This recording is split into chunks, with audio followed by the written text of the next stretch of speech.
Voilà, il est 15h05. Je vous proposerai peut-être de commencer. Nous avons une trentaine de participants pour l'instant. Donc, je vous propose de commencer. Hein. Les autres participants nous rejoindront au fur et à mesure. Donc, je voudrais tout d'abord souhaiter la bienvenue à tous les participants. Il y a tout de même près de 90, 90 personnes inscrites, même si nous avons à ce stade que 30 participants, principalement issus des pays d'Europe centrale et orientale, mais pas seulement. Et donc, je vous remercie toutes et tous pour votre intérêt pour ce séminaire. Je voudrais également, sans vouloir être trop long, mais je voudrais remercier Cristian Preda, professeur à l'Université de Bucarest et doyen de la Faculté des sciences politiques, pour la coordination scientifique de ce séminaire. La coopération avec l'Université de Bucarest est particulièrement importante pour la représentation de l'OIF en Europe centrale et orientale. Christiane, vous le savez. Merci beaucoup pour votre coopération. Je voudrais également remercier nos collègues qui nous ont aidés à construire le programme du séminaire. Tout d'abord, la représentation de l'Organisation internationale de la francophonie auprès de l'Union européenne. Nous devrions avoir parmi nous Isidora Niang, la représentante de l'OIF à Bruxelles, et David Bongard, son représentant adjoint. Et je voudrais également, pour finir, remercier l'Institut de la francophonie pour le développement durable de l'Organisation internationale de la francophonie installée à Québec. Et nous devrions avoir avec nous, si je ne m'abuse, Nicolas Biron. Donc, merci à l'IFDD pour leur aide dans la construction du programme du séminaire. Alors, ce séminaire est particulièrement riche.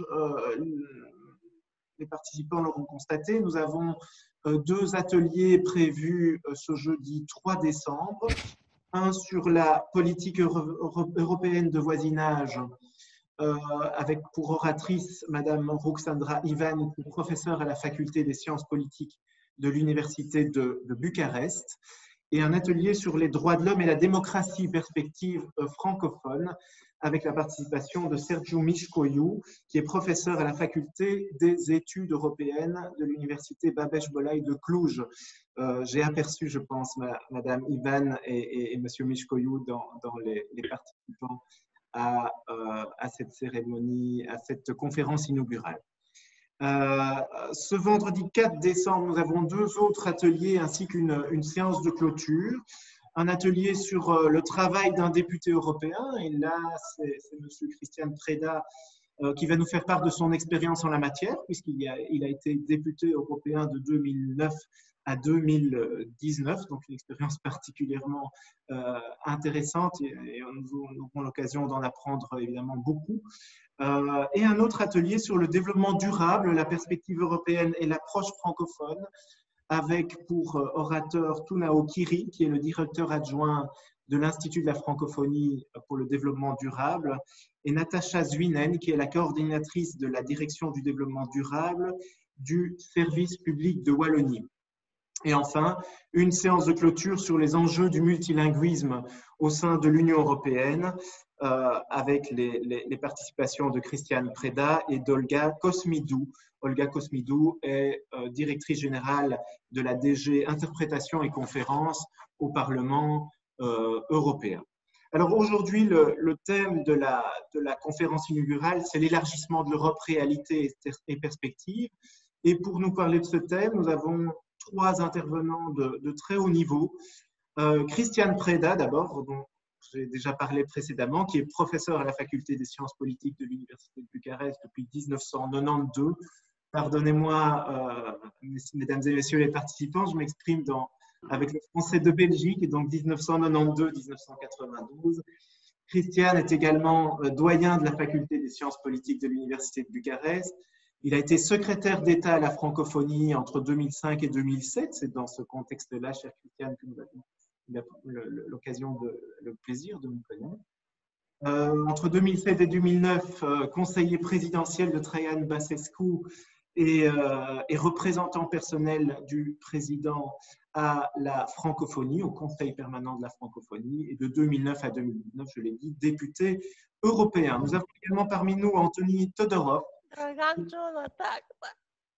Ah, quelqu'un a oublié de couper son micro.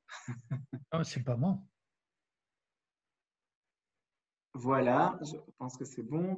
Anthony Todorov est professeur à la Nouvelle Université bulgare. Il dirige depuis 1999 la filière universitaire francophone en sciences politiques à la Nouvelle Université bulgare.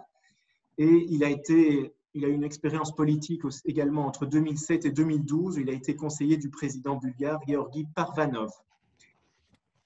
Jean-Michel Doal, professeur à l'ULB, expert de l'Europe centrale et orientale, il coopère depuis de nombreuses années avec l'Université de Bucarest. Il dirige notamment des thèses en co-tutelle de jeunes chercheurs de l'université. Il a participé à de nombreux projets de recherche et il a dispensé plusieurs cours et séminaires. Directeur depuis 2002 du groupe d'analyse sociopolitique des pays d'Europe centrale et orientale de l'Université libre de Bruxelles.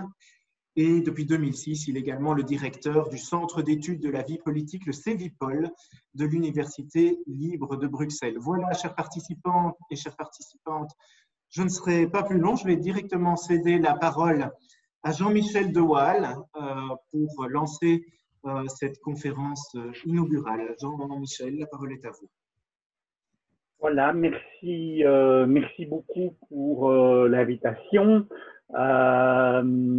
Ravi de participer à ce beau projet, ravi de retrouver Christian et Anthony avec lesquels nous avons fait tant et tant de projets, ravi de retrouver Roxandra et Sergio que je vois aussi, donc je suis en pays de connaissances et fort bien entouré. Une petite précision, je ne dirige plus le CEVIPOL depuis bien longtemps. C'est comme si vous l'aviez toujours dirigé, Jean-Michel. Et heureusement, nous sommes un organe démocratique qui élisons des directeurs tous les 4 ans ou tous les 5 ans. Donc, voilà. 2006, c'était un autre monde. Alors, c'est évidemment un sujet passionnant, très vaste, et donc il est vraiment difficile d'introduire un sujet dont on pourrait parler pendant des heures et des heures. Je voulais simplement lancer quelques idées et faire quelques rappels pour lancer le débat, les questions, et puis toutes les séances intéressantes que vous aurez à suivre. Donc, je voulais faire un petit point historique tout de même sur la construction européenne, rappeler que ça n'est plus tellement évident pour les jeunes étudiants d'aujourd'hui que le projet européen, quand il naît dans la tête des fondateurs, de Monnet, Gasperi, Schuman et compagnie, a comme principale fonction de réconcilier certains pays européens, dont la France et l'Allemagne, qui ont fait, qui se sont entretués 3 fois en quelques décennies. C'est d'unir l'Europe et de permettre une augmentation du niveau de vie de la population pour mieux résister à ce qui, à l'époque, apparaît comme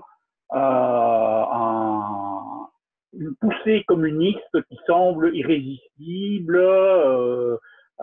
l'Union soviétique, 17, la fin de la Seconde Guerre mondiale, la Chine, voilà, le communisme semble gagner le monde, et une des réponses du monde occidental, c'est certainement d'unir la France et l'Allemagne et d'empêcher leur division, et puis de créer ce projet européen et d'unir les Européens. C'est ça l'objectif dans un premier temps. La question de l'élargissement va évidemment vite se poser. C'est un succès à 6, on passe à 9, à 12, mais ce qui est tout à fait intéressant, à vrai dire, c'est que quand on relit les textes de l'époque, l'élargissement, on pouvait tout au plus l'imaginer pendant des décennies, allant jusqu'au mur de Berlin. On pouvait évidemment se demander si tous les pays scandinaves allaient devenir membres de l'Union européenne. On pouvait discuter de savoir si la Suisse allait devenir membre de l'Union européenne, si l'Islande allait devenir membre de l'Union européenne. Vous pouvez trouver des tas de débats. Il y a toute la question de la Turquie, évidemment, enjeu massif. 1960, 61, on commence à ouvrir la porte à la Turquie. Donc, on aura peut-être l'occasion d'y revenir. Mais, à vrai dire, personne ne conceptualise l'idée que peut-être qu'un autre élargissement va se dérouler.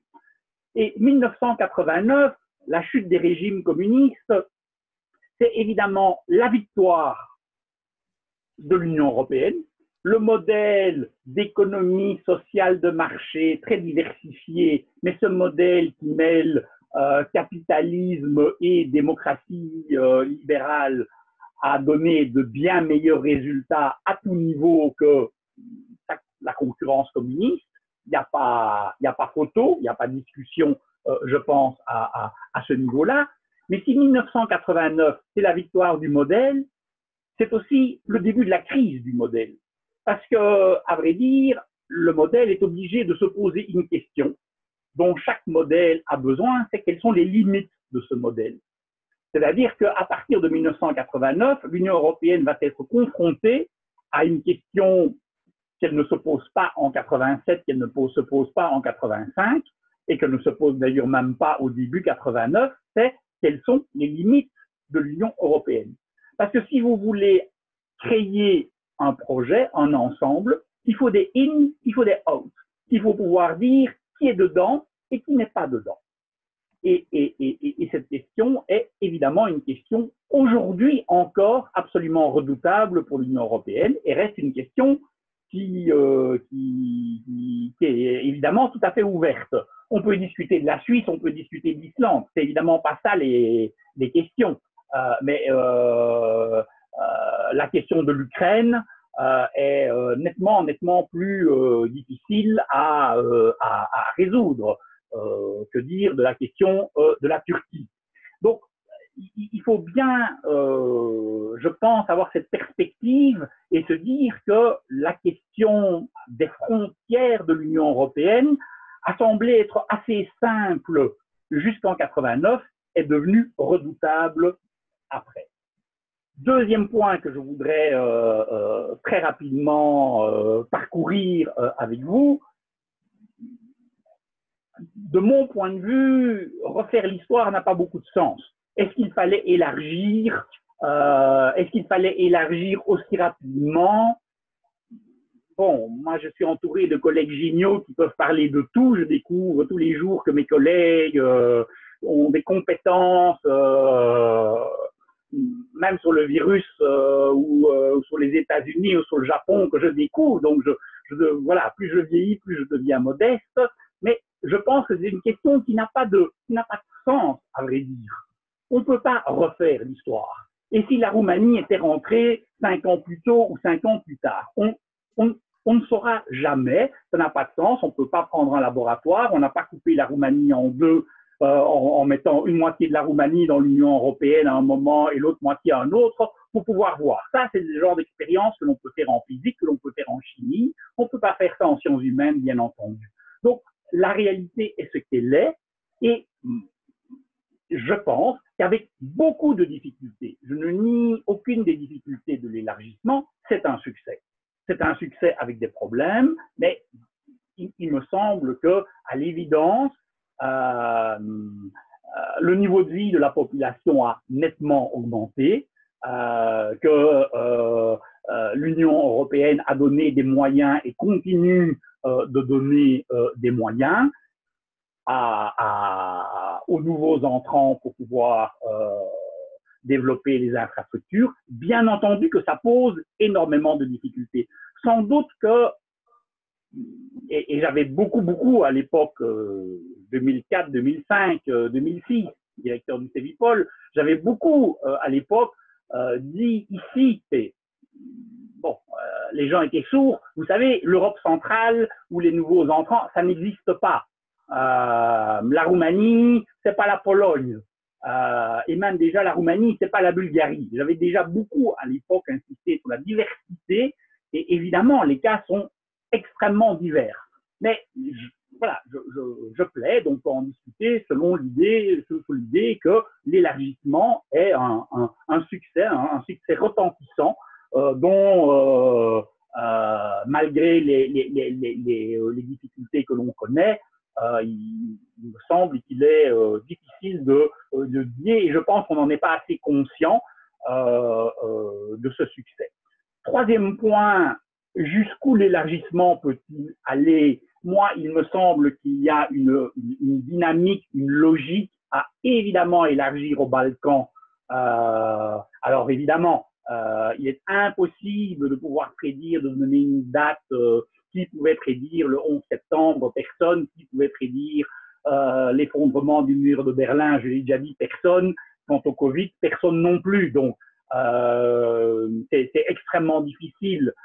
L'histoire a des accélérations subites, a des détours surprenants. Il est impossible de donner une date. Dans les 5 ans, dans les 10 ans, dans les 20 ans. Il est clair, et on peut y revenir, qu'il y a une grande fatigue de l'élargissement, qu'il y a un repli national, que la mondialisation crée ce repli national, que le Covid, que la crise sanitaire à l'heure actuelle crée encore plus, à mon avis, un repli national. Chacun regarde son nombril et comment la crise se passe chez lui en oubliant la comparaison. Mais je pense qu'il y a une grande logique à ce que, je ne peux pas imaginer, il me semble que c'est dans la logique du projet même que l'ensemble des pays des Balkans soient un jour ou l'autre, à court ou moyen terme, membres de l'Union européenne. Celle-ci aura dû, bien entendu, se réformer. On ne peut pas, déjà maintenant, il y a un grand besoin de réforme institutionnelle, je pense que c'est clair pour tout le monde. J'espère que cette fois-ci, on approfondira avant d'élargir et qu'on ne fera pas l'erreur que l'on a commise la fois passée d'élargir avant d'approfondir.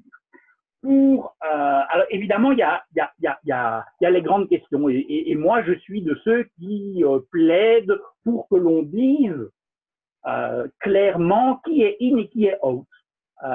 Est-ce que voilà, je pense qu'il faut le dire parce que je n'ai pas du tout le temps maintenant, mais je pense une des raisons des problèmes que nous connaissons avec la Turquie aujourd'hui, c'est justement cette espèce d'ambiguïté pendant des décennies d'avoir dit à la Turquie oui, allez-y, mais oui, vous avez vocation à venir membre de l'Union européenne, alors qu'une fois qu'un négociateur turc avait fermé la porte, tout le monde dit non, on est bien d'accord, mais enfin, comme ça, ils vont se moderniser, comme ça, ils vont s'européaniser, comme ça, on les garde près de nous. Je pense que cette politique comme ça a été d'être un pied dedans, un pied dehors. Je pense qu'il aurait mieux fallu dire à la Turquie oui, et alors mener une politique conséquente, aussi pour convaincre les populations de l'Union européenne, ou non. Et je pense que la question se pose évidemment pour l'Ukraine, c'est oui ou c'est non, mais c'est pas comme ça, un jour oui, un jour non. Je pense qu'il faut, voilà, si on veut que le projet européen progresse, il lui faut des limites. Je termine parce que je trouvais que le titre de votre séminaire est tout à fait important et je voudrais attirer votre attention sur la liaison de tous les termes du séminaire. Démocratie, développement durable. Je pense qu'une des grandes questions, donc pour moi, tous les termes du séminaire sont évidemment au cœur du projet européen. Ils ne vont pas l'un sans l'autre, ils sont dans la nature même du projet européen, avec toutes ses contradictions, toutes ses difficultés, mais ils sont au cœur de ce projet, avec la solidarité, qui je pense est ce qui différencie le projet européen de toutes les autres constructions régionales. Mais je pense que la grande question sera, est-ce que la démocratie est capable d'assurer le développement durable? Et je dois bien avouer que en voyant ce qui est en train de se dérouler dans la crise sanitaire, on peut véritablement, enfin, je pense qu'il y a un enjeu pour les systèmes démocratiques à pouvoir montrer qu'ils sont plus efficaces que les autres systèmes pour résoudre la crise sanitaire actuelle et les questions de développement durable demain.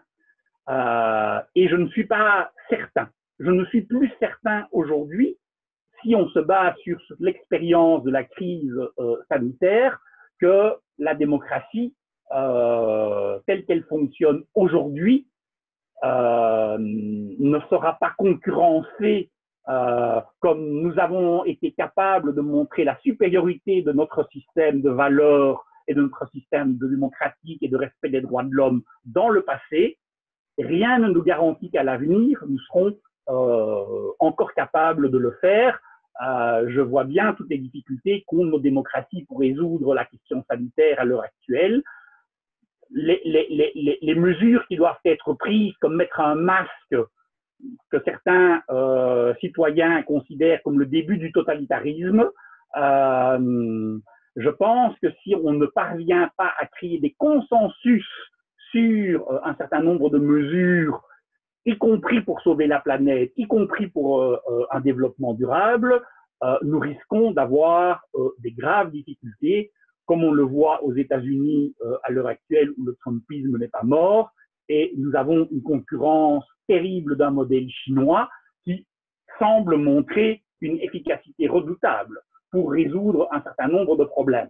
Sans les droits de l'homme, sans la démocratie, sans toute une série de valeurs auxquelles nous sommes très attachés, mais je pense que véritablement, nous ne devons pas considérer notre erreur, je pense, la pire des erreurs, c'est de considérer une fois pour toutes que c'est certain que nous sommes les meilleurs, que nous sommes les plus efficaces et que par nature, le système va l'emporter. Je pense qu'il faut sérieusement se poser quelques questions pour être à même de relever les défis absolument colossaux, parce que le défi du développement durable et le défi de la sauvegarde planétaire en matière environnementale va demander des efforts et des mesures nettement plus fortes que ce qu'on demande aux citoyens à l'heure actuelle pour résoudre la crise sanitaire. Voilà, j'en arrête ici pour ne pas être trop long. Bien, je vous remercie Jean-Michel pour cet exposé qui pose un certain nombre de balises pour les discussions de ce jour. Je propose aux participants de garder leurs questions pour plus tard, de d'abord laisser nos trois orateurs faire leurs exposés et ensuite on fera une session de questions-réponses, bien entendu. Et donc, sans attendre, je souhaite céder la parole à Anthony Todorov pour son exposé. Anthony, la parole est à vous. Merci beaucoup et merci vraiment pour cette invitation. Je remercie Christian Preda qui m'a invité, mais aussi l'OIF. Voilà, je me retrouve aussi avec mes chers collègues et mes chers amis comme Jean-Michel. Sergio, on a eu de très très bons moments ensemble, mais aussi grâce à cette Union européenne. La francophonie, évidemment, parce que tout le monde, on partage le français, mais l'Union européenne nous a permis aussi d'intensifier tout ce que nous pourrions faire ensemble. Et donc, vu de Bulgarie, l'Union européenne et son élargissement, il faut peut-être que je vous dise que quelque chose que vous le savez bien, la Bulgarie, comme la Roumanie, on était vus comme, disons, les cancres en Europe centrale et orientale. Deux pays qui ont été admis au sein de l'Union européenne 2 ans ou 3 ans plus tard que le reste de l'ensemble de ce grand élargissement de 2004. Et évidemment, il y avait des raisons pour ceci. Et en réfléchissant aussi sur ce que l'Union européenne a donné à la Bulgarie. Donc, je peux tout d'abord commencer avec tout le bénéfice que notre pays a eu. Je pense, vous m'entendez bien parce que j'ai eu un petit problème de connexion. Ça va? Les bénéfices que mon pays a eus en accédant à l'Union européenne, il faut le dire, au tout début, et même jusqu'à maintenant, il y a dans la société bulgare un enthousiasme pour l'Europe. Donc le soutien pour l'appartenance du pays dans l'Union européenne reste relativement élevé en Bulgarie, aussi par rapport à d'autres pays de l'Europe centrale et orientale. Ceci dit, en Bulgarie, la société bulgare ressent très positivement les effets de cet élargissement. Mais la question, évidemment, est de savoir qu'est-ce que l'Union européenne représente pour nous les Bulgares, mais aussi pour nous en Europe centrale et orientale. C'est que ça. Parce que beaucoup de gens pensent que ce n'est qu'un grand sponsor, voilà, un fournisseur de fonds, une source de financement sans fin. Hein. Et peu de monde se rend compte que l'Union européenne, quand même, est basée sur un principe qui est beaucoup plus important, c'est la solidarité. Ça veut dire, si tu reçois quelque chose, il faut donner quelque chose. Mais parlons un peu des bénéfices, parce que les bénéfices sont bien visibles. La Bulgarie d'aujourd'hui et la Bulgarie d'avant son entrée à l'Union européenne, c'est incomparable. Oui, je peux dire qu'il y a de changements importants et de changements visibles. Mais voyons les bénéfices, voilà, en termes de l'économie. L'ouverture vers l'Union européenne, l'entrée dans l'Union européenne a beaucoup augmenté les investissements dans l'économie bulgare. On a eu un commerce bien facilité avec les pays membres de l'Union européenne et au sein de ce grand marché, évidemment. On a eu, et surtout en Bulgarie, c'était très important, une stabilisation du système bancaire. Pourquoi je vous donne ça comme exemple? Parce que juste à la veille, donc, disons 10 ans avant l'entrée de la Bulgarie à l'Union européenne, la Bulgarie a vécu une crise financière incroyable avec la faillite de beaucoup de banques, avec une inflation galopante, etc., etc. Et donc tout ceci s'est terminé en quelque sorte, stabilisé, disons-le comme ça, avec l'entrée de la Bulgarie à l'Union européenne. Mais surtout, en termes économiques, c'est l'accès à des financements divers.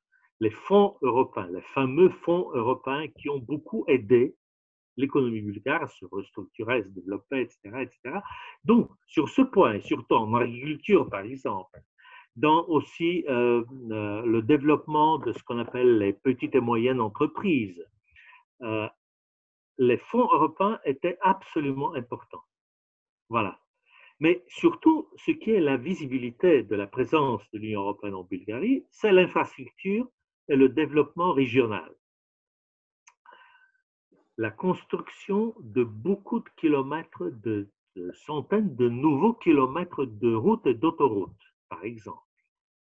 Et le gouvernement actuel en Bulgarie toujours met ceci en avant comme un grand résultat de sa politique. Mais disons que si on compare la Bulgarie avant à la Bulgarie d'aujourd'hui, c'est un grand avancement. Aussi, tout ce qui est l'infrastructure de l'épuration de l'eau et la gestion des déchets. Sans ou en dehors de l'Union européenne, je pense que la Bulgarie aurait aujourd'hui, même si nous avons pas mal de problèmes de ce point de vue, mais beaucoup plus de problèmes. Donc, tout le système a été changé d'une manière assez radicale. Donc, je donne tous ces exemples pour expliquer pourquoi l'enthousiasme en Bulgarie pour l'Union européenne reste toujours assez élevé.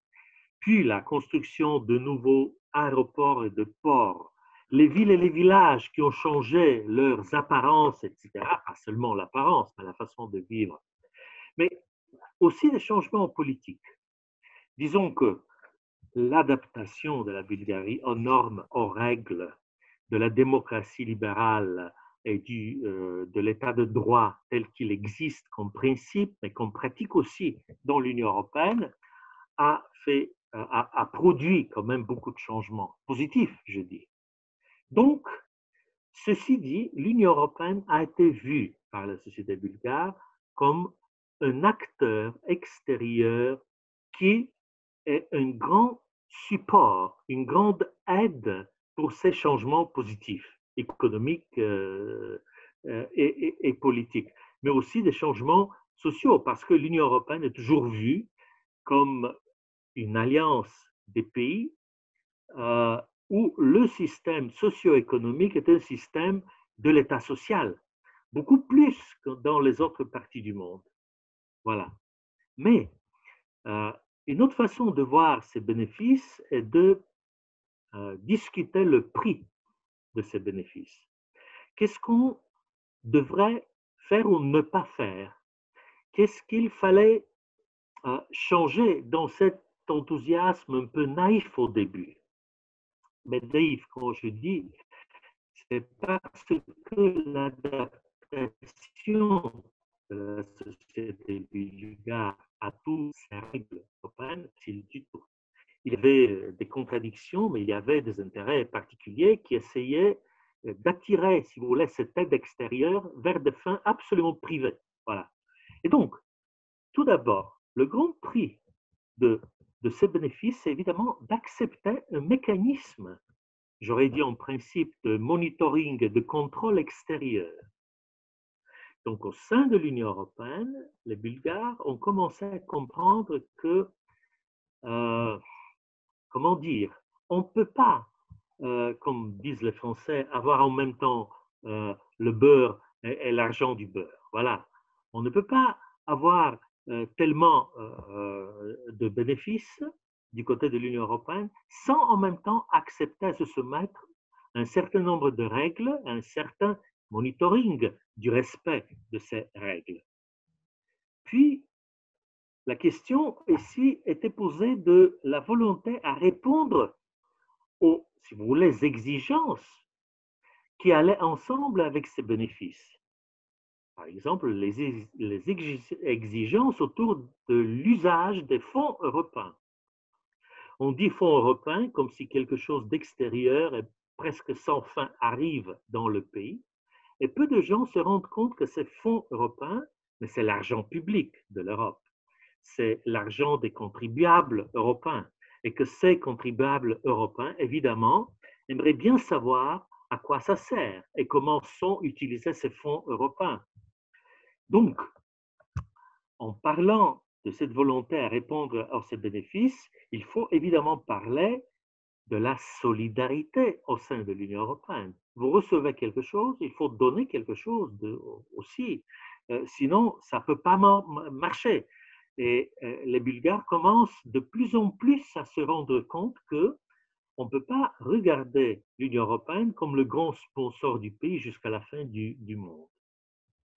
Puis, un grave problème, un grand problème, parce que les résultats de cette activité, on les voit très très bien aujourd'hui, c'est la répartition des fonds européens. Comment est-ce qu'on les gère? Où ils vont? Vers quoi ils sont dirigés? Et là, je dois dire que, en dépit quand même de ce que les fournisseurs de ces fonds voulaient voir dans les pays comme la Bulgarie, par exemple, aider surtout l'initiative économique des citoyens, mais initiative économique qui forme un fond solide de l'économie par le développement de ce qu'on appelle le secteur des petites et moyennes entreprises. On a eu beaucoup de problèmes de ce côté-là parce qu'on n'a pas réussi à éviter que ces fonds européens étaient plutôt au bénéfice des grands acteurs économiques, ont considérablement joué en faveur d'une sorte de, comment dire, cartélisation de l'économie, formation de grosses entreprises qui supprimaient cette initiative grassroots, initiative des petites et moyennes entreprises. Aussi, le prix de ces bénéfices, évidemment, c'est l'acceptation du modèle de la démocratie libérale et de l'état de droit européen. On a vu récemment mais je crains que c'est un processus auquel il faut faire beaucoup d'attention. Toutes les critiques portées vis-à-vis du gouvernement en Pologne et en Hongrie, vis-à-vis du respect des droits de l'état de droit et de cette démocratie libérale européenne. Je pense que le risque de faire semblant d'accepter ce modèle et de ne pas l'appliquer dans la pratique, pour nos pays, reste toujours très grand. Et donc, on a vraiment besoin d'une aide réelle du côté des autres pays qui ont un peu plus d'expérience de ce côté-là. Mais je vois très bien que la démocratie libérale est mise en question pas seulement dans les pays dits post-communistes, mais aussi dans des pays avec des systèmes démocratiques beaucoup plus anciens. Enfin, pour continuer à discuter ce sujet du prix de ces bénéfices qui venaient de l'Europe, on n'a pas réussi en Bulgarie, mais je crains que c'est aussi un peu partout, retenir les nationalismes qui s'opposent en même temps au modèle européen, mais en même temps entravent l'intégration et l'approfondissement de l'intégration européenne.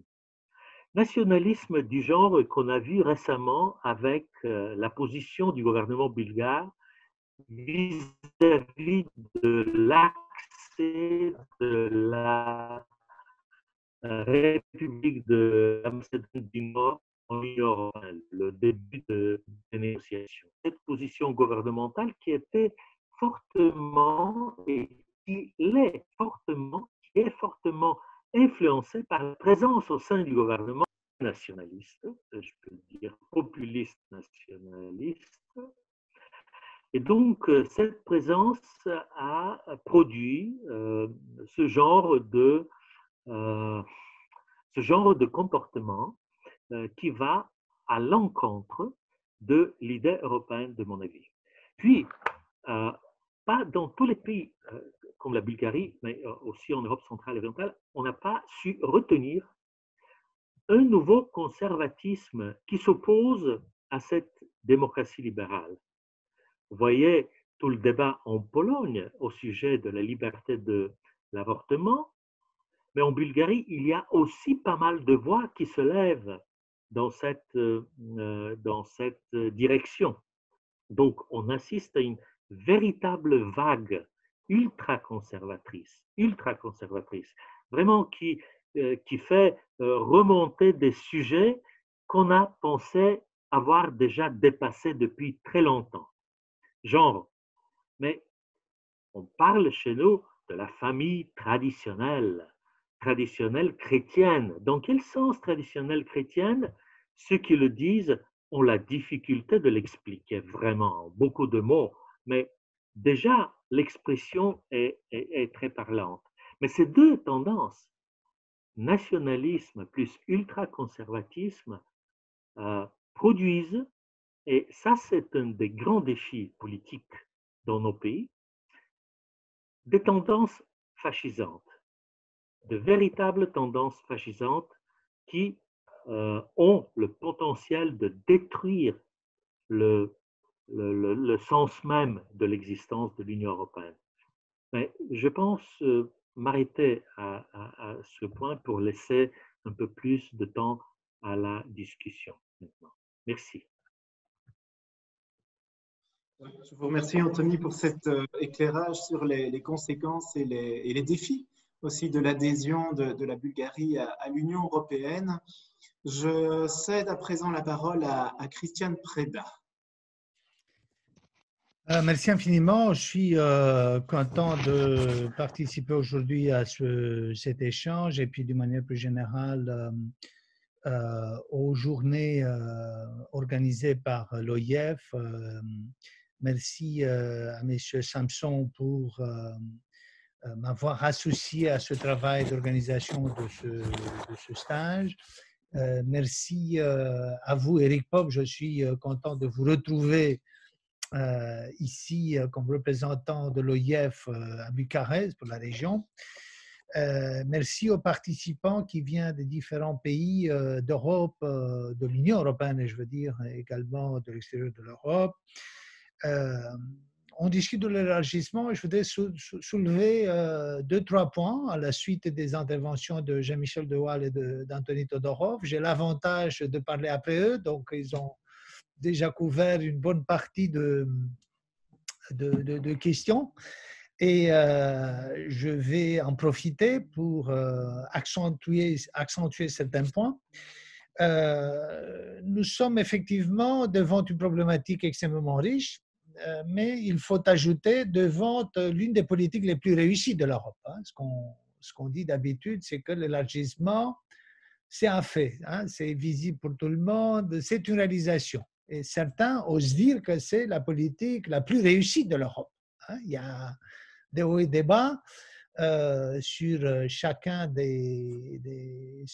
des politiques, mais l'élargissement, c'est une réussite. Bien sûr que ça ne diminue pas les critiques à l'égard de certains pays. Parce que si on considère que l'élargissement est une réussite, il y a des voix, et Jean-Michel a fait référence à cela, qui disent qu'il fallait faire plus vite, ou il fallait faire un rythme plus lent, ou au contraire, il fallait avancer plus, n'est-ce pas, comprendre déjà les Balkans, etc. Ce qui complique la chose, c'est qu'effectivement, à partir de 1989, l'élargissement s'est posé non pas comme une politique qui vise à arrêter l'avancée du communisme, mais a été considérée comme une solution de l'après-communisme.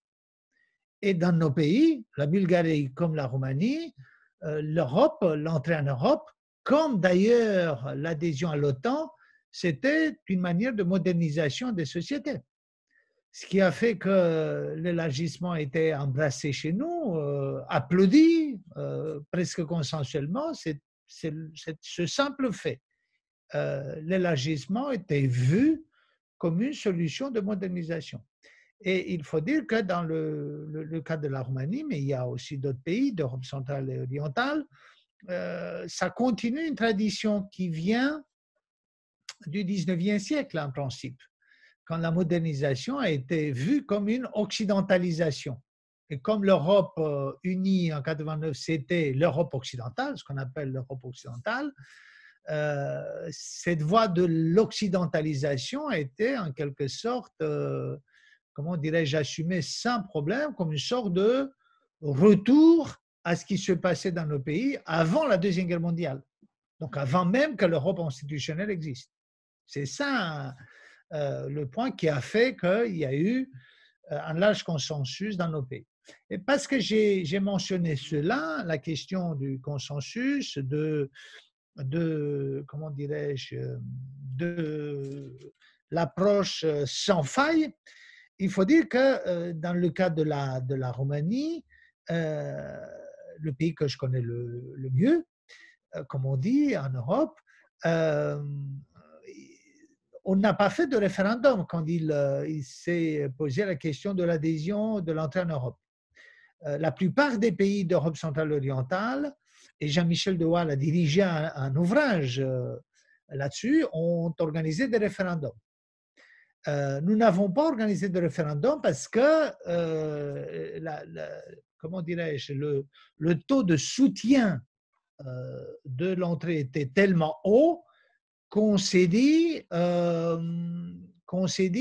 pourquoi faire cette consultation, parce que c'est tellement clair que ça n'a pas de sens, c'est gaspiller de l'argent.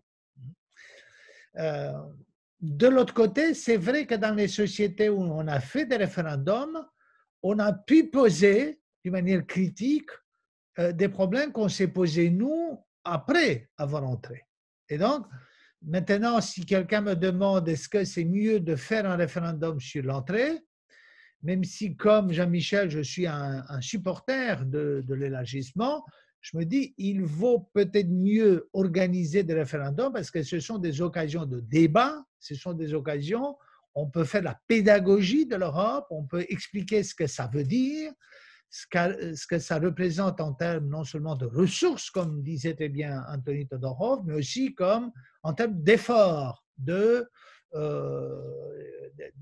comment dirais-je, d'investissement, hein, d'investissement du pays, de la société. Ça, c'est une question. Donc, il faut regarder les choses sous l'angle de la modernisation, et je crois que du point de vue démocratique, il vaut mieux discuter avant qu'après. Et il faut poser les vraies questions.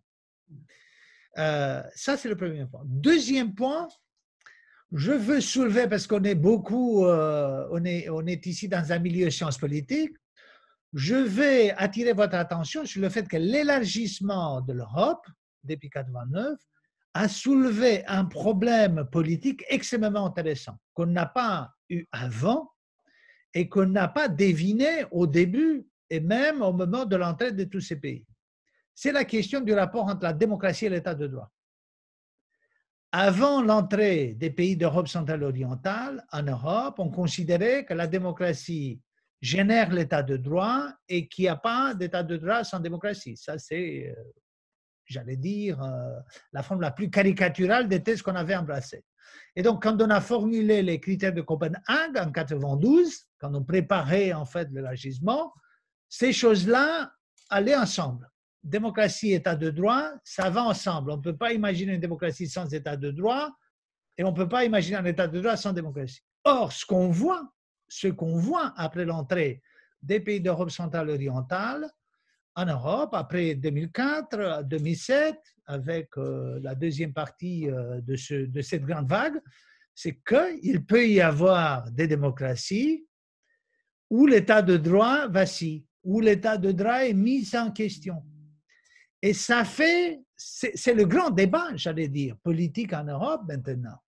Hein? Et c'est aussi le débat de nos jours. Et ce n'est pas seulement sur la Pologne et la Hongrie. La Pologne et la Hongrie sont les pays qui sont sous l'attention de toute l'Europe pour une période très longue. Mais ce n'est pas seulement la Hongrie et la Bulgarie, et la Hongrie et la Pologne. C'est aussi la Bulgarie. On voit les débats sur les manifs qui se font ici. On a vu aussi la Roumanie avec les grands mouvements de rue en 2017-2018. On a parlé aussi de la Tchéquie, de la République tchèque, et on vient de voir que le Premier ministre tchèque est mis en question pour conflit d'intérêts, etc. Hein, la Slovaquie, hein, avec la résurgence du nationalisme, a été aussi le sujet d'un tel débat. Est-ce que ces pays-là, parce que c'était ça finalement la question politique, est-ce que ces pays-là doivent, oui ou non, être considérés comme des membres à part entière? Et donc, certains de ces pays ont eu un peu plus de chance parce qu'ils sont là-dedans et n'ont pas posé des problèmes. Au moins au début, ils sont devenus des cas, pour ainsi dire, un peu plus tard. Et d'autres, comme la Roumanie et la Bulgarie, ont été dès le début regardés comme des élèves problèmes, hein, les enfants problèmes, les derniers de la classe, etc. Ce qui a fait que dans notre cas, l'Europe s'est dotée des mécanismes, ça s'appelle le mécanisme de coopération et de vérification, qui concerne justement la question de la justice et qui est considéré comme le noyau dur, le cœur de la question de l'état de droit, n'est-ce pas? Et ce qui montre que l'Europe était déjà un peu avertie au moment de l'entrée de l'Europe, en Europe, de la Roumanie et de la Bulgarie, parce qu'ils nous ont demandé, c'était le deal, pour parler français, c'était l'essence de l'accord fait pour la Roumanie et la Bulgarie. Vous entrez si vous appliquez ce mécanisme de coopération et de vérification. Et on l'a fait activer, on l'a activé en 2007 quand nous sommes entrés, et puis dans les négociations avec la Croatie, entrée en 2013, et puis dans les négociations qu'on fait actuellement avec les 5 pays candidats, la question de l'état de droit est au cœur du débat. Certes, le noyau dur de l'Europe qui voit cette question comme une question centrale, le rapport entre la démocratie et l'état de droit, profite de certains des membres qui inventent des nouveaux problèmes. Parce que la Macédoine du Nord, elle a été bloquée longtemps à cause de la question de l'état de droit. Maintenant, c'est à cause des inflammations, des énergies, des fantasmes nationalistes des Bulgares. Mais ça convient aussi à ceux qui, en Europe, veulent bloquer la Macédoine du Nord. Hein? Donc, j'ai dit cela parce qu'il y a un complexe de problèmes et il y a un problème politique extrêmement intéressant. Hein? Le rapport entre la démocratie, le fonctionnement de nos démocraties électorales, de nos majorités créées aux urnes ou négociées après les élections, et respectivement la question du règne de la loi ou de l'état de droit, comme on dit en français. Voilà, ça c'est le deuxième point. Troisième point, parce que je ne veux pas trop m'attarder, je vais dire un mot sur les candidats. Parce qu'au jour d'aujourd'hui, je rappelle les faits, on a 5 pays candidats à l'élargissement. C'est, je le rappelle rapidement, c'est le Monténégro, qui est le plus avancé, qui a ouvert tous les chapitres hein, et qui travaille lourdement là-dessus. Ensuite, c'est la Serbie qui a ouvert 18 sur les 33 chapitres de négociation. Ensuite, c'est toujours un pays candidat, c'est la Turquie. Hein, il n'y a plus de négociations, mais la Turquie n'a pas perdu le statut de candidat. Il a gagné ce statut au moment où la Roumanie et la Bulgarie ont reçu ce statut. Certes, les discussions, comme Jean-Michel l'a rappelé, ont commencé avant, mais c'est en décembre 1999 que la Turquie a été reconnue comme candidate. Et donc, les Turcs ont ouvert 15 chapitres, ils n'ont pas fermé beaucoup, comme le Monténégro et la Serbie d'ailleurs, mais ils sont toujours candidats. Ensuite, il y a 2 pays candidats, la Macédoine du Nord et l'Albanie. La Macédoine du Nord était candidate déjà en 2005, mais elle a dû attendre longtemps parce qu'il y avait ce blocage venant d'Athènes pour la question du nom. Hein, et maintenant, il y a toutes des complications, bulgaro, etc., qui interviennent. Puis l'Albanie, qui a été reconnue comme candidate beaucoup plus tard que les Macédoniens, c'est seulement en 2014 qu'ils ont reçu le statut, mais l'accord du Conseil pour l'ouverture des négociations, ce n'est que récemment, ça n'a pas été donné que récemment, en juillet 2020. Hein. Voilà les 5. Il y a 2 pays qui sont simplement potentiellement candidats. Hein. Ça, c'est aussi très intéressant parce que l'Europe est tellement subtile qu'elle fait la différence entre les candidats et les candidats potentiels. Ça, c'est très philosophique, j'allais dire, mais ça montre, n'est-ce pas, la résistance qu'on a en Europe face à l'élargissement. Il faut dire les mots comme ils le sont. Enfin, il y a une forte réticence à l'égard de 2 pays. Le premier, c'est la Bosnie-Herzégovine. Et ensuite, c'est le Kosovo. Le Kosovo, d'ailleurs, c'est un pays qui n'est pas reconnu par 5 des 27 membres de l'Europe. Donc, voilà une complication supplémentaire. Parce que je dis cela pour montrer le fait qu'il y a, dans la question de l'élargissement, des complications plus ou moins récentes, comme par exemple la création d'un nouvel État. Quand à Thessaloniki, en 2003, on a dit il y a d'autres pays qui sont potentiellement candidats, les pays des Balkans occidentaux, le Kosovo n'existait pas. Le Kosovo a proclamé sa statalité en 2008. Donc, personne n'aurait pu imaginer ça, n'est-ce pas, quand la Roumanie, en 1999, ou la Bulgarie, la même année, ont reçu le statut. Voilà. Donc, c'est compliqué la question de l'élargissement. Ce n'est pas simple, mais ça donne beaucoup de satisfaction à ceux qui, en Europe, ne voulaient pas d'élargissement parce qu'il n'y avait pas un consensus en Europe. Il y avait des majorités, il y avait une volonté, notamment des institutions européennes, mais pas spécialement au niveau de chaque pays. Et là où on a fait des référendums, il y a eu aussi des échecs. Et ça donne aussi de la satisfaction à ceux qui, supporters de l'élargissement, ont vu dans l'adhésion des pays comme la Roumanie et la Bulgarie des erreurs. et moi qui ai soutenu l'élargissement, l'entrée de la Roumanie en Europe, qui ai plaidé pour l'européanisation dès le début, du début des années 90, je suis bien sûr très triste de voir qu'il y a des pays en Europe qui disent maintenant la Roumanie et la Bulgarie ne méritaient pas ça. Et moi, je leur réponds en disant non, non, il fallait justement que la Roumanie et la Bulgarie soient reçues dans les années 90, parce qu'au début des années 90, c'est mon point de vue, hein, vous pouvez ne pas le partager, il fallait faire l'élargissement tout de suite après la chute du communisme. Hein. Le fait de l'avoir reporté, c'était aussi une erreur. Hein, je crois qu'on aurait mieux, Jean-Michel va me contredire en disant c'est de l'histoire fictionnelle, mais si on compare les aspirations en termes de modernisation et ce qu'on a pu faire 15 ans, voire plus après, c'est clair que ces pays auraient pu profiter plus facilement au début des années 90 de cette opportunité qu'est l'Europe.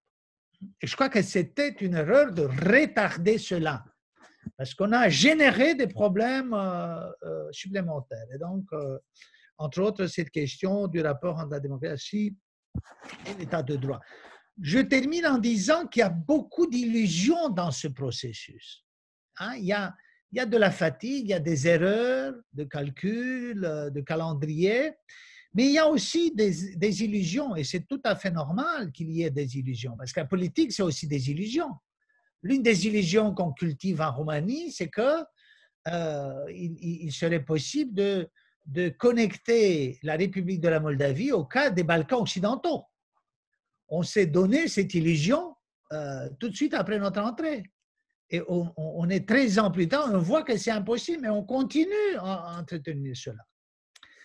Et cela parce que, ici je donne raison à Jean-Michel, c'est parce qu'on n'est pas encore capable de donner une réponse claire et nette sur les frontières. Et j'espère qu'il y aura une conférence sur l'avenir de l'Europe, et j'espère bien que l'une des questions qui sera mise sur l'agenda de cette conférence sur l'Europe sera quelles sont les frontières. Il faut dire finalement, oui ou non, si la Turquie est, du point de vue de la géographie politique, à l'intérieur de l'Europe. Oui ou non, c'est pas on va voir. C'est pas on va mesurer, c'est oui ou non ici. La géographie, c'est pas approximatif. Il faudra dire si les Balkans occidentaux, tous les Balkans occidentaux sont en Europe. Il faudra dire si la Moldavie ou l'Ukraine sont en Europe. Hein? Si nous voulons vraiment donner une chance au processus de consolidation, parce que l'approfondissement ne sera pas possible si on reste vague là-dessus. Et donc, ma conclusion, c'est qu'il faut prendre en compte la manière dont on a assumé l'élargissement avec les grandes réussites, parce que c'est vrai, si on compare tous ces pays-là avant et après l'entrée, il y a des progrès formidables. C'est pour cela que mon argument, c'est celui que j'ai présenté. Si on avait fait cela avant, on aurait pu faire profiter plus l'Europe comme ensemble. Mais donc, il faut tenir compte de ces grands succès, ces points positifs.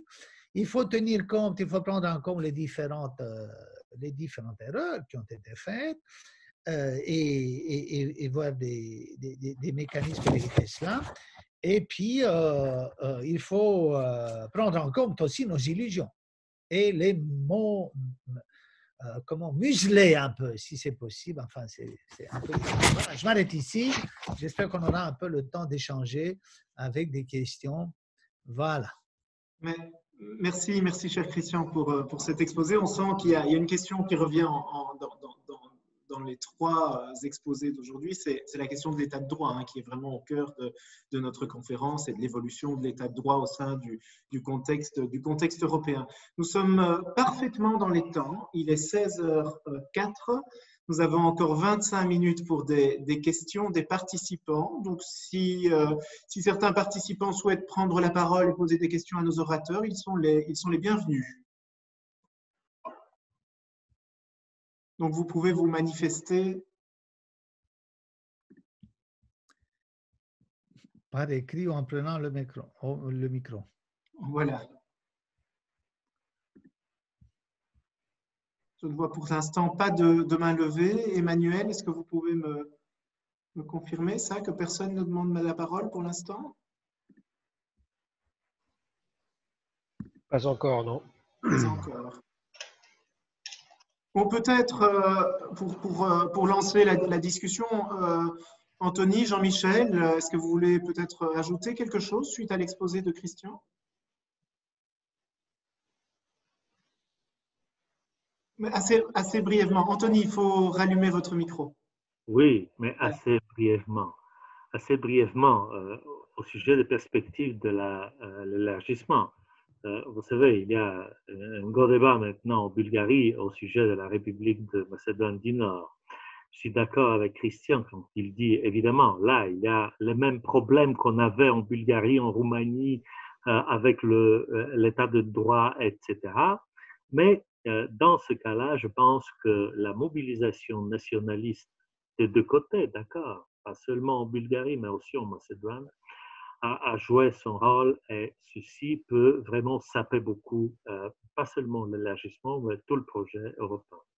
Mais pour finir, un autre élément qu'on n'a pas pu beaucoup discuter, c'est pas seulement le rapport entre démocratie et état de droit, mais c'est aussi le rapport entre démocratie et ce système socio-économique d'un capitalisme néolibéral installé dans nos pays parce que c'était le modèle à suivre juste après la chute du mur de Berlin.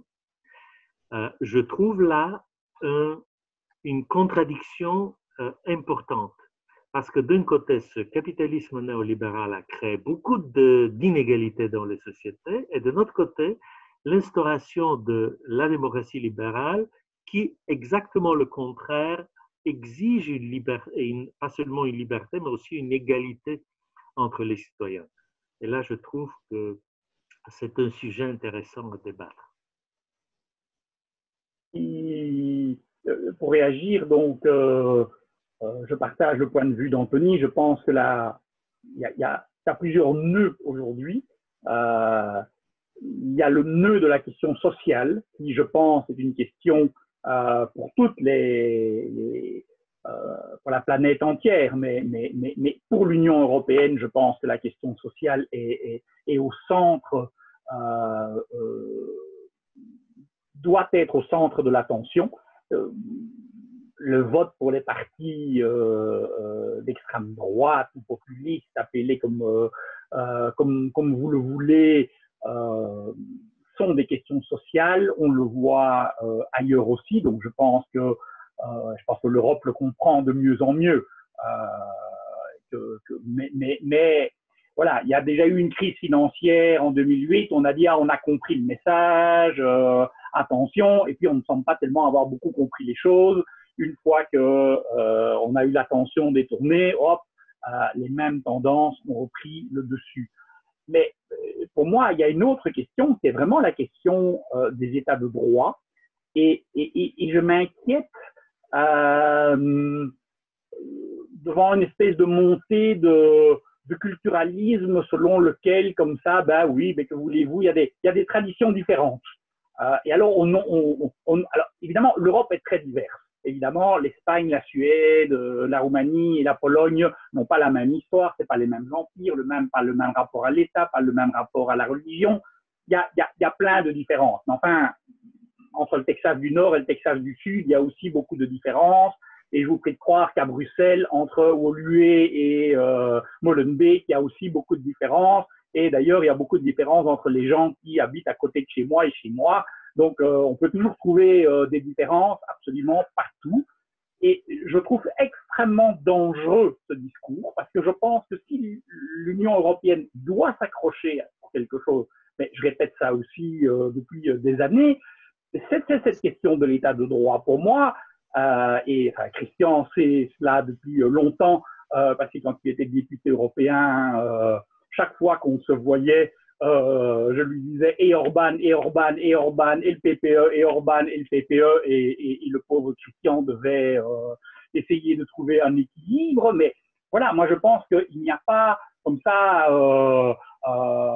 une Europe A, une Europe A'. Il y a pas une Europe de première division, une Europe de deuxième division. Nos valeurs sont une et indivisibles. Pour parler comme en français, on parlerait de l'idéal républicain. Je veux dire, il n'y a pas, on ne peut pas faire de compromis. Et ce qui me, voilà, ce qui me fait peur, c'est tous les compromis que l'on fait. Et je suis bien d'accord aussi pour dire, écoutez, arrêtons de polariser sur la Hongrie et sur la Pologne. Je ne suis pas sûr que Boyko Borisov ne pose pas quelques problèmes à la démocratie. Monsieur Salvini en posait aussi. Donc voilà, je pense il faut aussi absolument arrêter ce discours de la vieille Europe vis-à-vis de la nouvelle Europe. C'est un problème nettement plus général. Et d'ailleurs, Trump ou Bolsonaro démontrent que le problème dépasse les frontières européennes. Mais cette question de l'état de droit et de la résistance à l'état de droit dans la crise dans laquelle on l'est, comme je l'ai dit dans mon intervention, ça me semble vraiment la question la plus urgente de toutes, parce que peut-être que pour sauver la planète ou d'une crise sanitaire, peut-être que Xi Jinping est mieux armé que nos démocraties. Et donc, il faut réarmer nos démocraties, aussi en pédagogie, en contact avec les citoyens, d'une façon ou d'une autre, pour que nous puissions résister. Sinon, je finirai ma vie comme un grand pessimiste. Merci Jean-Michel pour cette réaction. Entre-temps, nous avons une question qui nous a été posée par écrit par une des participantes à la conférence qui demande quelle est la perception dans les populations des pays d'Europe centrale et orientale par rapport aux différentes vagues d'élargissement. Est-ce que ces populations sont plus ouvertes ou moins ouvertes à cette perspective d'élargissement qu'à l'ouest du continent? Est-ce que l'un d'entre vous trois souhaite… Voilà, je dirais peut-être un mot. Je crois que d'une manière générale, il y a plus d'ouverture de la part je veux donner une réponse. des nouveaux membres. Anthony, tu veux… Non, vas-y. Je disais qu'il y a un peu plus d'ouverture de la part des membres récemment entrés, je veux dire la vague 2004, 2007, 2013, les pays ex-communistes plus Malte et Chypre, c'est ça 2004-2013, tout simplement parce que les populations, les citoyens de ces sociétés ont vu, comme nous l'avons souligné, les progrès formidables que l'Europe a apportés. Et donc, il y a plus d'ouverture. Il n'y a pas la déception qu'ont vécu d'autres Européens qui, j'insiste, il y a eu des enthousiastes qui voulaient l'élargissement et qui ont été un peu déçus en voyant les nouveaux venus vraiment venus. Hein. Et ici, du plombier polonais, certes inventé par les Britanniques, mais transféré vers les mouvements politiques des différents pays d'Europe, jusqu'aux Roumains et Bulgares reçus parfois avec beaucoup de réticence dans certains pays membres. Il y a eu beaucoup de cas qui ont fait des grands cadeaux à l'extrême droite. Dans ces pays, c'est comme ça que ça s'est passé. Mais je vais ajouter une chose parce qu'il y a un élément supplémentaire dans le débat. Il existe clairement cette déception des vieux Européens. Hein, Jean-Michel, il y en a quand même. Hein, les Belges sont des vieux Européens par rapport aux Roumains, du point de vue institutionnel, du point de vue de l'Europe. Hein. Mais il y a cette déception, c'est clair. Moi, j'ai pu la voir concrètement hein, dans mon travail comme député européen, c'était très clair. Hein, je ne me fais pas d'illusions. Il y a une fatigue, on a parlé depuis longtemps de la fatigue de l'élargissement. Hein, la fatigue, les gens considèrent qu'il faut tout d'abord approfondir et puis on va voir comment ça pourrait être organisé un peu plus tard. Mais il y a aussi une fatigue des candidats qui sont dans le jeu depuis un moment. Parce que la Turquie, c'est Erdogan, mais c'est aussi des Européens qui ont perdu l'espoir. il y a une fatigue aussi dans les pays des Balkans occidentaux. Et quand, par exemple, les Macédoniens et les Albanais ont vu qu'après avoir répondu à toutes les exigences formulées par les pays membres jusqu'en 2018, et puis du coup, à cause de 2 pays membres, le débat et le statut de candidat ont été, le débat sur le statut de candidat a été reporté d'1 année. Ils se sont dit, mais pourquoi est-ce qu'on nous demande de faire des choses? Nous, on fait à 100% ces choses-là et puis on nous dit, non, non, non, ce n'est pas suffisant. Il y a aussi cela, il y a aussi cette déception des Européens qui font des efforts. Il y a aussi cette fatigue des sociétés. Moi, je me suis occupé, et j'en termine là-dessus, de la Bosnie-Herzégovine pour 5 ans. J'étais le rapporteur du Parlement. Et les gens de Bosnie-Herzégovine, les pro-européens, je ne parle pas des gens qui ne s'intéressent pas, me disaient, mais comment est-ce possible, plus n'est-ce pas, de 20 ans après la fin de la guerre, comment est-ce possible de nous laisser en dehors? Qu'est-ce qu'on fait de nos vies? Il y avait des gens qui disaient, on était des adolescents durant la guerre, et la guerre est finie depuis un moment, nous sommes presque à la retraite. Pourquoi est-ce qu'on est toujours à l'extérieur? Ça, c'est quand même important pour comprendre la politique de ces pays-là. Merci beaucoup. Merci Christian. Je pense que Anthony, vous souhaitiez réagir et ensuite nous aurons une question qui nous est posée par écrit par un participant à la conférence. D'accord, mais en bref, ce que je crains dans nos pays, c'est le développement, avec notamment le nationalisme, d'un certain égoïsme national, de ceux qui sont là-dedans par rapport à ceux qui veulent entrer. Ceux qui sont là-dedans se disent, mais on a l'accès à des fonds européens, etc., etc. Ne partageons pas ces acquis avec les autres. C'est ce que je crains avec le développement du nationalisme. Merci Anthony. Nous avons donc une question qui nous est posée concernant demandant votre point de vue sur la question d'élargissement de l'espace Schengen en ce qui concerne notamment la Roumanie et la Bulgarie. Lequel de vous trois souhaite prendre la parole? Anthony? Je vois que vous dodelinez de la tête. D'accord. En bref aussi, on attend depuis longtemps. On dit en Bulgarie qu'on a tout fait de point de vue technique, etc., exigences pour Schengen. Mais ce qui manque dans notre société, c'est la compréhension de la nature de cet espace. C'est un espace juridique commun.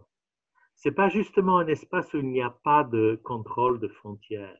C'est un espace juridique, ce qui veut dire qu'il faut avoir confiance dans les systèmes juridiques. Et puisque les Bulgares n'ont pas confiance dans leur propre système juridique, de justice, je dis, système de justice, je ne vois pas pourquoi les Européens pourraient avoir vraiment de la confiance dans le système de justice en Bulgarie.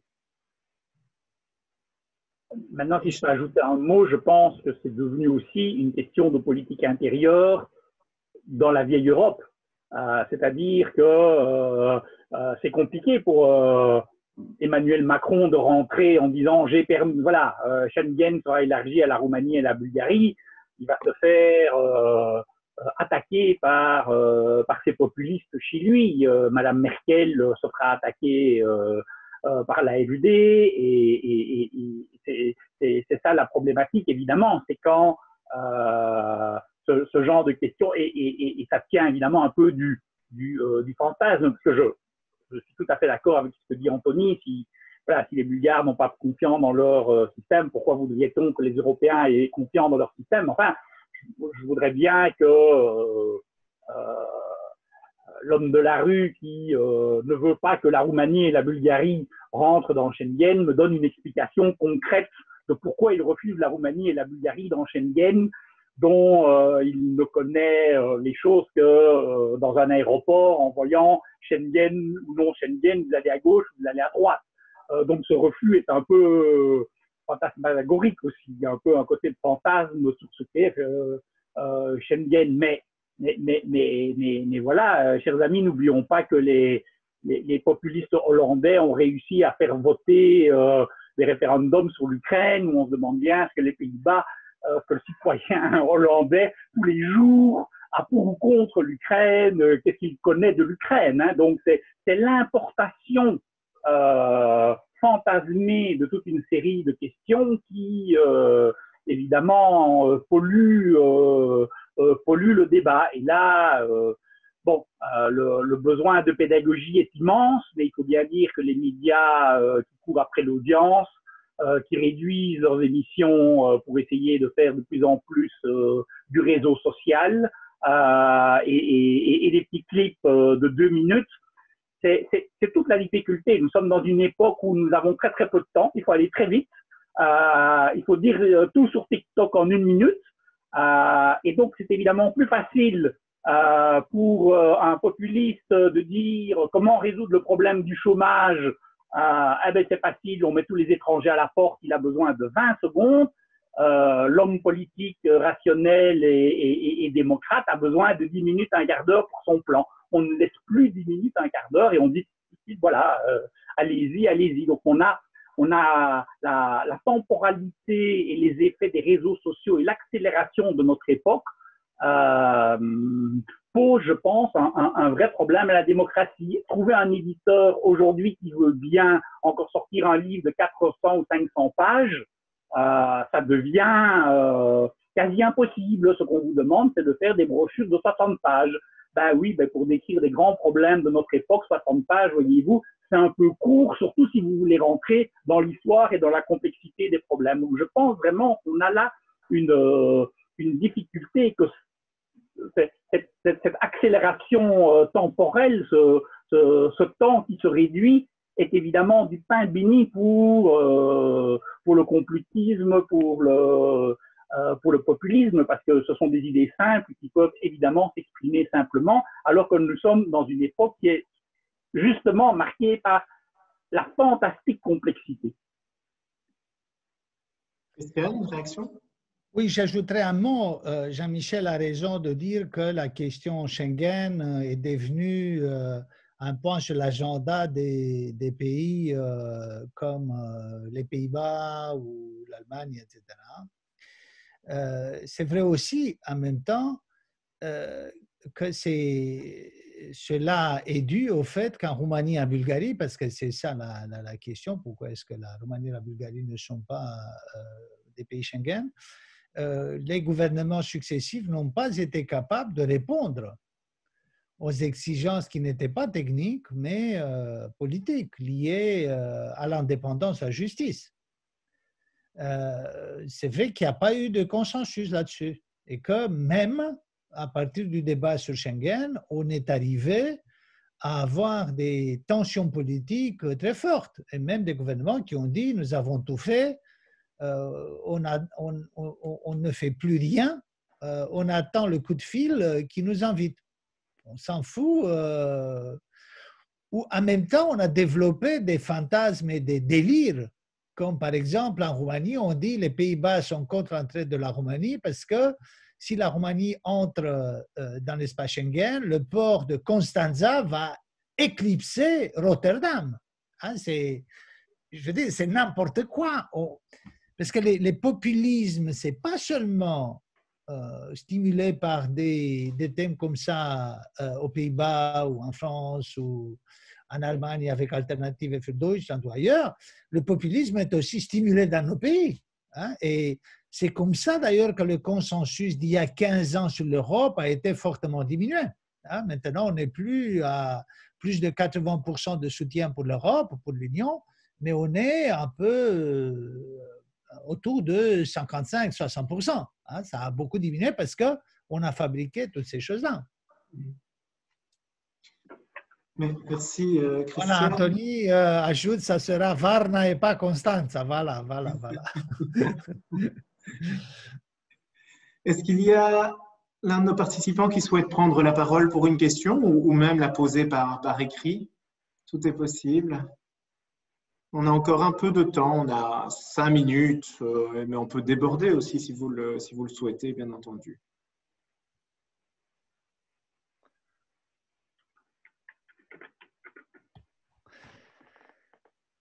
Voilà. C'est bon. Je pense que, oui, je crois qu'il n'y a pas de… On Ah, était si, il y a quand même une question. Il y a une question qui nous vient de Moldavie. Euh, comment nous pouvons promouvoir la démocratie ensemble avec la francophonie pour les jeunes? Ça, c'est une question qui déborde largement du cadre de notre conférence de ce jour. Mais, en même temps, la conférence est sur francophonie et Europe, valeurs communes, et c'est vrai qu'on peut le mettre en rapport, n'est-ce pas? mais Christian, avec votre expérience de la francophonie, comment est-ce que vous pourriez répondre? Donc, bon, la francophonie, c'est une logique très différente de celle européenne pour beaucoup de points. Pas pour les points mentionnés aussi par Jean-Michel et qui sont dans nos titres, la question des droits, la question de la démocratie, la question du développement durable. Ça fait des rapports très forts entre l'Europe et la francophonie. De l'autre côté, c'est vrai que la logique du multilinguisme rapproche les deux, n'est-ce pas, l'Europe et la francophonie. En même temps, la francophonie, c'est une organisation internationale. L'Europe, ce n'est pas une organisation internationale. C'est un peu plus et un peu moins, n'est-ce pas? Du point de vue institutionnel. Mais ça, c'est bien sûr un long débat. Je suis convaincu que il y a beaucoup de choses à développer ici. Là, je vois que la question Pays-Bas, Belgique a été transfigurée d'un point de vue football. Oui, ça anime toujours les débats, ça, allez. Voilà. La Il petite n'y a pas rivalité. encore une équipe de football européenne. Je ne sais pas, Jean-Michel, c'est à toi la faute, n'est-ce pas? Et je pense aussi que la francophonie a, de la même façon que je disais que je pense que l'Union européenne doit être intransigeante sur les questions de démocratie et de droits de l'homme, je pense que la francophonie doit elle aussi être intransigeante sur ces questions-là. Donc, il serait un peu hypocrite de ma part de dire voilà, dans le cadre de l'Union européenne, là on est très très exigeant, et puis la francophonie, entre francophones, là on ferme un peu les yeux parce qu'il ne faudrait pas diviser le monde francophone qui résiste contre le monde anglophone ou je ne sais quoi. Donc je pense que il y a des valeurs, je continue à dire qu'elles sont une et indivisibles. Alors, leur déclinaison, leur rythme, je suis pour le droit à la différence, bien entendu. Il n'y a pas une seule façon de faire les choses, mais il me semble toujours très, très facile de taper sur l'Union européenne et d'estimer que seule l'Union européenne est responsable de tous les maux sur terre, alors que je pense que chacune des associations dont nous sommes membres et auxquelles nous participons a le même devoir de défense de valeurs démocratiques et des droits de l'homme.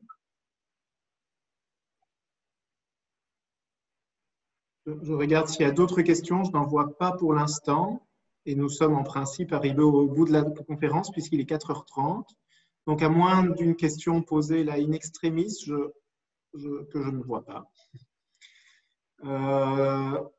Je vous propose dans ce cas de clôturer la conférence. Mais je voudrais vous remercier tous les trois, professeur Preda, professeur Todorov, professeur De Waal, pour vos éclairages et vos brillants exposés sur le thème de ce jour. Le séminaire va se poursuivre demain, comme je l'ai indiqué, et après-demain. Donc, nous espérons retrouver les participants lors de ces différents rendez-vous. Donc, le premier rendez-vous, c'est demain à 10h et je vous souhaite tout simplement une bonne fin d'après-midi à toutes et à tous.